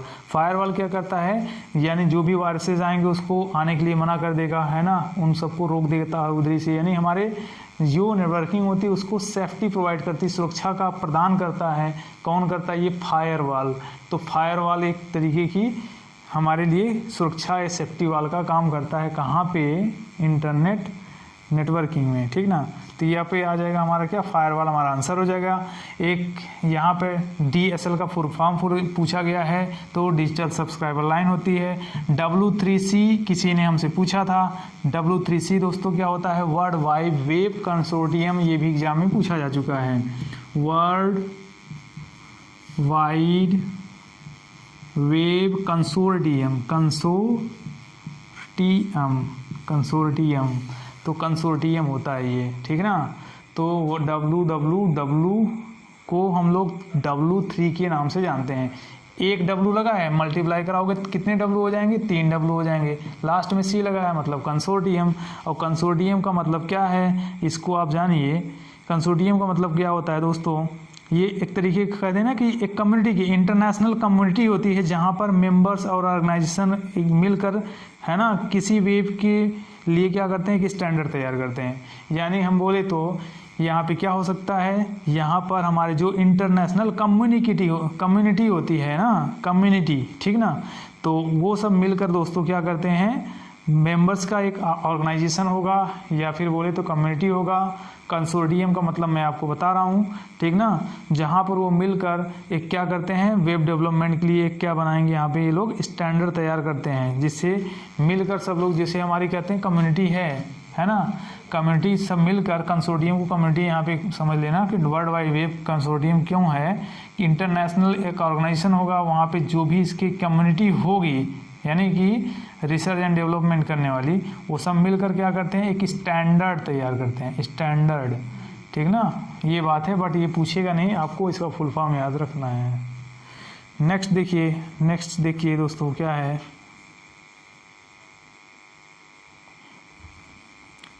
URL का फुल फॉर्म ऑलरेडी एग्जाम में पूछा गया। URL का full form uniform resource locator होता है, यानी ऑप्शन नंबर ए आपका सही है, ठीक है। तो ऑप्शन नंबर ए इसमें आपका सही है। दूसरा है दोस्तों, telephone broadcasting is an example of which type of transmission. तो टेलीफोन ब्रॉडकास्टिंग किस प्रकार का ट्रांसमिशन का उदाहरण है दोस्तों, टेलीफोन ब्रॉडकास्टिंग, बताइए किस टाइप का होगा। हमने बताया था ट्रांसमिशन चैनल के बारे में, तो ट्रांसमिशन चैनल में आपको बताया गया था कि कोई भी एक तरफ से क्या होगी, कम्युनिकेशन होगी, यहाँ से कोई भी एक जो है कम्युनिकेशन एक बार में सिर्फ जाता है और दूसरी बार में कम्युनिकेशन आता है, ठीक है। यहाँ पे कम्युनिकेशन सेंडर जो होगा, एक बार कोई चीज़ें बोलेगा तो वो एक बार में जाएगी, दोबारा क्या होती है, आती है। तो टेलीफोन लाइन हमारी कैसी हो जाएगी, यहाँ पे हाफ डुप्लेक्स, ये होती है हाफ डुप्लेक्स, जबकि सिंप्लेक्स में सिर्फ एक सेंडर होता है जो क्या करता है, एक सेंडर होगा। सिंप्लेक्स वाले में क्या था, एक सेंडर ही होता है जो सिर्फ और सिर्फ भेजता है, क्या कम्युनिकेट करता है, और लोग रिसीव करने वाले बहुत सारे होते हैं। जैसे रेडियो का एग्जांपल दिया था, रेडियो क्या है, समाचार दिन भर सुनाएगा, हम लोग सुनते हैं, हम लोग तो रिप्लाई देते नहीं।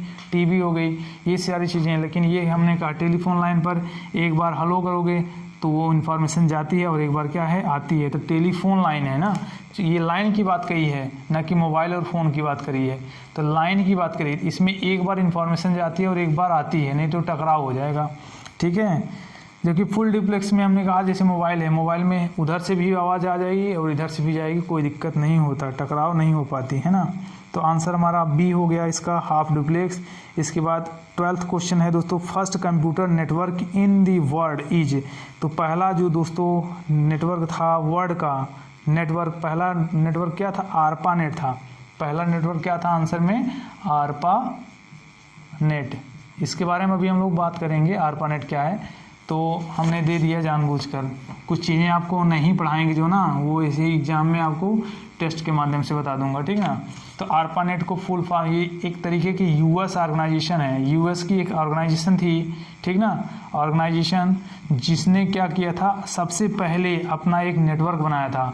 नेटवर्क यानी यहीं से आज हम लोग इंटरनेट की पैदाइश कहाँ हुई है, इंटरनेट की, इंटरनेट पैदा कहाँ से हुई, ये इसका कॉन्सेप्ट यहीं से है। सबसे पहला यही था जिसने इंटरनेट के दुनिया को बढ़ाया आगे, है ना। तो आरपानेट का फुल फॉर्म है, ये एक एब्रीविएशन है, मतलब कई चीज़ों का एक कम्युलेट वर्ड है। तो एडवांस रिसर्च, है ना, advance research project agency network है ये, advance research project agency network, ठीक है। तो एक रिसर्च, एक यूएस की एक कंपनी है, ठीक ना, जिसका शार्ट में आरपानेट कहा जाता है। वो अपने ऑर्गेनाइजेशन में लोगों ने क्या किया, एक नेटवर्क स्थापित किया जिसे विश्व का पहला नेटवर्क कहा जाता है, ठीक है।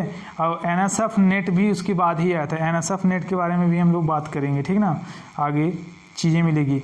तो आपका आंसर हो जाएगा बी। सेट ऑफ रूल्स, हम लोगों ने देखा कि सेट ऑफ रूल क्या होता है, नियमों के समूह, जिसको बोलते हैं प्रोटोकॉल, मैंने कई बार बता रखा है। तो अब नेक्स्ट चलते हैं, अगला देखते हैं दोस्तों क्वेश्चन क्या है। अगला क्वेश्चन है दोस्तों, HTML are used by, HTML are use by, HTML are use by, बताएं ये HTML यूज होता है, किसके लिए यूज होता है? HTML का प्रयोग हम लोग किस लिए करते हैं बताइए? वेब पेज के लिए करते हैं ना। वर्क बुक है, सर्वर है, वर्कशीट, ये सब तो वे फालतू की चीज़ें हैं। तो हमने बताया था HTML क्या है, एक तरीके की HTML hyper text markup language जो होती है वेब पेज, ये क्या है, क्या यूज़ करती है? Web page,